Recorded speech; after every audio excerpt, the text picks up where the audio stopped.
விராட் கோலி அவருக்கும் சாம் கொன்ஸ்டாஸ்க்கும் நடந்த அந்த சம்பவம் வந்து எனக்கு பர்சனலா பிடிக்கலங்க. விராட் வந்து அக்ரஷன் காமிப்பாரு, ஸ்லெச் பண்ணுவாரு, அது எல்லாமே ஓகே. ஏன்னா பிஜிடி சீரிஸ்னாலே அந்த ஒரு ஃபயர் டு ஃபயர் இருக்கும். ஈவன் ஆஸ்திரேலியன்ஸ் கூட காலகாலமா அதை பண்ணிருக்காங்க. அண்ட் விராட் கோலியோட மிகப்பெரிய பிளஸ் அந்த அக்ரஷன் காமிக்கும் போது தான் அவரோட பெஸ்ட் அவரால் காமிக்க முடியும். அது எல்லாமே ஓகே.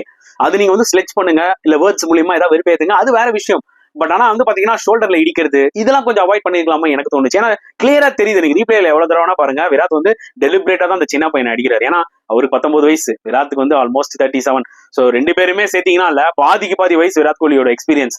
சாம் கொன்ஸ்டாஸே விராட் கோலியை ஒரு இன்ஸ்பயரா எடுத்து கூட இன்னைக்கு ஒரு கேம் விளையாடிட்டு இருக்கலாம். ஏன்னா இன்னைக்கு வேர்ல்டு கிரிக்கெட்ல விராட் கோலி எவ்வளவு பெரிய ஒரு பிளேயர்னு எல்லாருக்குமே தெரியும். சோ இதை வந்து ஒரு எக்ஸாம்பிளா வந்து பாத்தீங்கன்னா நிறைய பேர் எடுத்துப்பாங்க தப்பா.